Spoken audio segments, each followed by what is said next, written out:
Y una tarde de agosto, justamente un mes después que los sanbernabeses se merendaron la cabra negra, estaba agonizando un anciano de San Bernabé, y el señor cura le prodigaba sus consuelos. Ala sobre las cumbres de Ordunte se ponía oscuro el cielo, brillaba el relámpago, y rugía sordamente el trueno. Era la 1 de la tarde, y los labradores dormían la siesta en sus casas, esperando a que en la torre de la iglesia sonaran las 2 para volver a sus heredades. La tempestad se iba acercando, como que se cernía ya sobre los campos de Nava, Gijano y el Benon. Pero nadie se curaba de ella en San Bernabé, acostumbrado como estaba el vecindario a que el señor cura diese buena cuenta de ella con sus conjuros. Sin embargo, un grito de terror y asombro resonó en todas las casas al estallar un rayo que derribó la encina mayor del campo, precisamente aquella a cuya sombra había sido merendada la cabra negra, y al sentir el ruido de una nube de piedra como nueces, que rompía las tejas y los cristales de las casas y destrozaba el ramaje de los árboles. En el momento en que la terrible tempestad se alejaba de San Bernabé, el señor cura salió de casa del moribundo, entró en la iglesia y tocó a muerto el anciano a quien auxiliaba, acababa de expirar. Los vecinos salían de sus casas, y dirigiendo la vista a la vega desde las cercanías de la iglesia, prorrumpían en lágrimas y gritos de desolación. Era porque el terrible pedrisco había asolado completamente los campos de San Bernabé. Todo, maizales, viñedos, patatas, colmenares, todo había sido destruido. Muy pronto los lloros y lamentaciones se trocaron en gritos de indignación y amargas reconvenciones, dirigidas al señor cura porque no había conjurado la tempestad. En vano el señor cura hizo presente al vecindario que no merecía tales reconvenciones, porque un deber sacratísimo lo había detenido al lado del moribundo, que le pedía no le abandonase en momento tan crítico. No faltó quien malévolamente observase que si el señor cura no había conjurado la tempestad, había sido por temor de que retrocediese y diese la vuelta por Biergol, cuyos campos se habían librado de ella a costa de los de San Bernabé, y gracias a aquella picardia del cura. Esta insensata idea encontró acogida en el vecindario, e indignó de tal modo al señor cura, que éste creyó rebajarse rechazándola. Pocos días después de la tempestad, otra tempestad cayó sobre San Bernabé, a pesar de que el señor cura hizo grandes esfuerzos para conjurarla. La cabra merendada por los sanbernabeses pertenece al lugar de Biergol, cuya comunidad posee un rebaño de cabras conocido con el nombre de rebaño del Consejo. Sabedores los biergoleses de que los de San Bernabé se habían merendado la cabra con acompañamiento de brindis provocativos, entablaron demanda contra ellos, a pesar de que el señor cura de San Bernabé, su paisano, hizo cuanto pudo para disuadirlos de semejante paso, y aún se compromete a abonar de su bolsillo el valor de la cabra. Los sanbernabeses creyeron absurdamente que aquello era cuestión de amor propio y no de dinero, y juraron que los biergoleses no habían de ver un cuarto por la cabra, porque todo era envidia que Biergol tenía desde antiguo a San Bernabé. El pleito siguió corriendo instancias y haciéndose interminable, con gran contento de la curia, que sacaba las entrañas, del bolsillo a los sanbernabeses. No era este el único filón de la mina de San Bernabé que explotaba la curia. Apenas había allí casa que no tuviera algún individuo preso en la cárcel del Valle de Mena, por quimeras tenidas con los de los pueblos, comarcanos. La causa de estas quimeras era también la maldecida cabra negra, con tanta alegría y chacota merendada por los sanbernabeses. No iba uno de estos por cualquier parte del Valle de Mena, de Álava, de Vizcaya, de la montaña y aun de la parte opuesta del Ebro, sin que tuviera que escoger entre armarse de la paciencia de Job, o armarse de una estaca y empezar a estacazos con todo bicho viviente, porque eran capaces de cargar a Cristo Padre las bromas que a cuenta de la condonada cabra negra se daban en todas partes a los pobres sanbernabeses. ¿De dónde sois?, los preguntaban. De San Bernabé. Berreaban entonces los interrogados, y ya estaba armada la paliza. Por cerca de la colina de San Bernabé atravesaba una calzada que iba a la villa de Arceniaga y continuaba por el valle de Ayala hacia Orduña. No pasaba por ella hombre ni mujer que al dar frente a San Bernabé no se desgañitase a fuerza de balar de la manera más provocativa, sin que sirviese de escarmiento las palizas que con frecuencia administraban los sanbernabeses a los baladores. Estas broncas iban siendo ya una pesadilla insoportable para los vecinos de San Bernabé, tanto que no se podía pronunciar delante de ellos el nombre de un pueblo o el del santo que al pueblo daba nombre, sin que se los figurase que intencional y maliciosamente se había prolongado la terminación de aquel nombre. El mismo señor cura había tenido muchas veces el disgusto de oír en la iglesia murmullos de indignación al pronunciar el nombre del santo apóstol titular, y aquellos murmullos procedían de que los suspicaces sanbernabeses habían creído notar que el señor cura duplicaba la E final del nombre del santo. Más aún, aunque parezca increíble y exagerado, hasta las ovejas y las cabras eran insoportables a los obcecados sanbernabeses, que no podían tolerar sus inocentes balidos. Con frecuencia sucedía una cosa que daba más y más pábulo a la burla y chacota de los habitantes de aquella comarca. Hay que convenir que los septentrionales que habitamos esta faja de verdes y quebradas montañas que corren de oriente a occidente entre el Ebro y el océano, no somos menos alegres y amigos de tomar el pelo, como por acá se dice, que los meridionales de las orillas del Guadalquivir.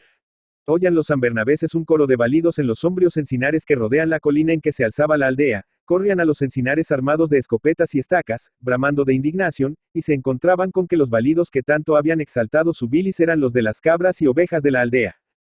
Una nueva calamidad vino muy pronto a aumentar y a agravar las que ya afligían a San Bernabé, antes tan feliz y tranquilo. Como el arca común se había quedado sin un cuarto con el interminable pleito con los de Biergol, y no había que pensar en repartos al vecindario, porque éste estaba ahogadísimo con la pérdida total de las cosechas del año anterior causada por el pedrisco, y con los procedimientos judiciales que se seguían particularmente contra los vecinos, se había descuidado la limpia del riachuelo que corría por la vega. Y estancadas las aguas, tanto en el cauce del río como en las zanjas de las heredades a donde se corrían en tiempo de avenida, las aguas se habían corrompido, y la aldea de San Bernabé, antes tan sana, estaba infestada de calenturas malignas que diezmaban el vecindario y tenía convertida en espectros a aquellas gentes, en otro tiempo tan robustas que causaban el asombro y la envidia de los forasteros. Pero no paraban en esto las desgracias que afligían a San Bernabé. La discordia reinaba entre sus moradores, tan personalmente unidos hasta el día en que se comieron la fatal cabra negra. Estas discordias tenían una explicación muy sencilla, aunque fuese poco racional la causa de ella. Esta causa era en primer lugar la falta de harina, que lo convertía todo en mollina. Y en segundo, el empeño que todos tenían en atribuir al vecino la idea de la merienda, que con razón se creía ser el origen prudencial de todas las calamidades y desgracias, que pesaban sobre la aldea. Maldita sea la tal merienda y maldito a quien le ocurrió la idea de que merendáramos la de Biergol. Exclamaba cualquier vecino, lamentando las desgracias que la merienda había traído. Punto que si fuiste tú, que si no fui yo, que si fulano dijo esto, que si mengano dijo lo demás ala, todos querían cubrirse con la túnica de la inocencia y endosar al vecino la hoja de higuera, y de aquí nacieron enemistades y chinchorrerias y puñetazos que tenían infernado al pueblo. Luego, como todos los sanbernaveses habían concebido tan irracional prevención contra el señor cura, por más que éste hiciera heroicos esfuerzos de paciencia y persuasión para vencerla, hasta los consuelos de la religión faltaban en gran parte a aquellos desgraciados, que tenían la debilidad de creer que el señor cura mezclaba con las santas funciones de su ministerio las rencillas y miserias de que ellos tenían lleno el corazón. Un consuelo, una esperanza que daba, sin embargo, a los sanbernaveses. Por fin, decían, la fiesta de San Bernabé se acerca, y entonces saldremos de ahogos con los miles de duros que ese día dejan en el pueblo los forasteros. A ver si con esos recursos nos desahogamos un poco los vecinos, y el ayuntamiento puede limpiar ese condenado de río, que nos está asesinando, y enderezar ese maldito pleito con los de Biergol. 2. El gran día, el día de San Bernabé se acercaba. Con 15 de anticipación se reunieron todos los vecinos de la aldea, según costumbre, para acordar las funciones con que se había de obsequiar a los forasteros. En esta junta o consejo había aquel año una novedad, y era la de no asistir a ella el señor cura, como había asistido todos los años. Uno de los vecinos tomó la palabra y dijo: Señores, no me gusta hablar mal de nadie, y menos del que no esté presente, y menos aún del que gasta corona. Pero no puedo menos de proponer al consejo un voto de censura al señor párroco por su falta de asistencia a una reunión tan importante como esta. Falta que este año es más censurable que nunca, porque hasta indica poca caridad, hallándose el pueblo en la desgraciada situación en que se halla. Abundo en estas mismas ideas, respondió el mayordomo del santo. Es verdad que al señor cura no se le ha avisado este año por causas que todo el vecindario sabe. Que diga el mayordomo qué causas son esas, porque aquí hay que hablar muy claro, pese a quien pese, exclamó otro vecino dando grandes muestras de imitación. Pues bien, respondió el mayordomo, las diré, aunque nadie me ha de dar 2/4 por la noticia. Aquí hay que tratar, aunque accidentalmente, de los forasteros, y quizá, y sin quizá, hablando mal de ellos, y hubiera sido poco delicado y generoso el citar para esta reunión al señor cura, que tanta afición les tiene. A propósito del señor cura, añadió el vecino que había dicho era menester hablar muy claro, tengo que poner en conocimiento del consejo una cosa que me tiene indignado. El señor cura, no contento con insultarnos hasta en la iglesia misma, añadiendo letras al nombre del santo apóstol, ha enseñado a su loro a burlarse de nosotros, pues el avechucho, se permite balar desde el balcón. Gritos de rabia y miradas amenazadoras, dirigidas hacia casa del señor cura, con acompañamiento de puños cerrados, acogieron esta declaración. Señores, dijo con timidez el sacristán, no llevemos tan lejos la desconfianza. El señor cura no tiene la culpa de que su loro baile. Como en verano duermen las ovejas al fresco en el redil que se pone delante de la casa del señor cura y no paran de balar, hasta que por la mañana, después de ordeñarlas se las junta con las crías, el loro ha aprendido por sí solo a imitar sus balidos. Esta aclaración encontró algunos incrédulos, pero medio creída por la mayor parte del vecindario, se dejó en paz al señor cura y se pasó a tratar de las funciones que aquel año se habían de disponer para el día de San Bernabé, y después de mucho hablar, mucho discurrir y mucho divagar, se convino en que las funciones se redujeran a la de la iglesia, con sermón, que por bien o por mal, echaría el señor cara, y al disparo por la tarde, desde el balcón del señor mayordomo, de 5 o 6 docenas de cohetes. Y por la noche, de una rueda de fuego, porque en la depositaria municipal no había dinero, ni el pueblo tenía de dónde sacarlo. Pero, señores, observo uno de los vecinos, si no hay más diversiones que esas, que van a decir los forasteros, acostumbrados como están a que los divertamos tanto el día del apóstol. Acordemos siquiera un par de buenos novillos. Sí, yo estoy por un par de novillos de los más bravos, asintió el vecino que quería se dejase todo, pesara a quien pesara. Pero ha de ser con una condición, y es, la de que no se suelten hasta después de haber metido en el coso a todos los viergoleses que hayan venido a la fiesta. El consejo no estaba para risas, pero aún así rió al oír tal proposición, y no faltó pedazo de animal que la tomó por lo serio. Convinóse en añadir al programa el par de novillos, y el consejo se disolvió enseguida. 3. Llegó la víspera de San Bernabé, con tiempo inmejorable, aunque algo ventoso. El campo de la iglesia se llenó de puestos y figones, cada casa se convirtió en una fonda, y toda la noche se pasó matando y degollando reses. La taberna del consejo estaba provista de más de 100 pellejos de vino de Rioja, y en todas las casas se puso ramo de laurel fresco. En cuanto a la función de iglesia, el señor cura había prometido hacer todo lo que estuviese de su parte para que fuese lo más lucida posible, y había arreglado y estudiado un panegírico del santo, que creía había de producir muy buen efecto, particularmente la invocación o apóstrofe final dirigido a San Bernabé pidiéndole que viera el estado en que se hallaba el pueblo que se honraba con su santo nombre e intercediera con el Señor para que mejorara tan triste situación. Pobres eran las diversiones dispuestas para el día siguiente, pero aún así los chicos y aun los grandes se regocijaban pensando en los novillos, y sobre todo en los cohetes y la rueda de fuego que desde la calle veían en el balcón del mayordomo, donde éste los había colocado pomposamente para que el público pudiera contemplarlos. Amaneció por fin el tan deseado día, y los sanbernabeses dirigieron la vista hacia Ayala, hacia las Encartaciones, hacia el valle de Tudela, hacia Sartesilla, hacia todas partes, esperando ver asomar aquella infinita muchedumbre de romeros que, en tal día y tal hora, se dirigía otros años hacia San Bernabé, pero con gran sorpresa y dolor, solo descubrieron algunas personas, y entre ellas media docena de escopeteros que el alcalde mayor del Valle de Mena enviaba para mantener el orden, que temía se turbase con motivo de las bromas y cuestiones que mediaban entre los sanbernabeses y los vecinos de los lugares inmediatos. Esta falta de forasteros tenía una explicación muy sencilla. Sabíase en todas partes que las calenturas y la discordia reinaban en San Bernabé, y se sabía también que los sanbernabeses habían acordado reducir poco menos que añada las funciones. La hora de la iglesia se acercaba y apenas llegaban a 200 los forasteros, con la particularidad de no hallarse entre ellos ninguno de Viergol. Tan inesperada falta de concurrencia a la romería tenía desesperados a los sanbernabeses, y la ausencia absoluta de los de Viergol les hacía sospechar que en este último andaba la mano oculta del señor cura, contra quien se recrudecieron con tal motivo el enojo y la desconfianza. Un incidente, ocurrido poco antes de empezar la misa, vino a envenenar más y más los ánimos. Algunos forasteros que venían de lejos almorzaron fuerte apenas llegaron, y excesivamente alegres, con el morenillo de Rioja, cometieron la imprudencia de lanzar 2 o 3 balidos, con lo que entre ellos y los del pueblo se armó una pelucona de 1000 demonios, que con dificultad pudieron contener los escopeteros. Por fin empezó la función de iglesia, llenándose esta, que era pequeña, de gente.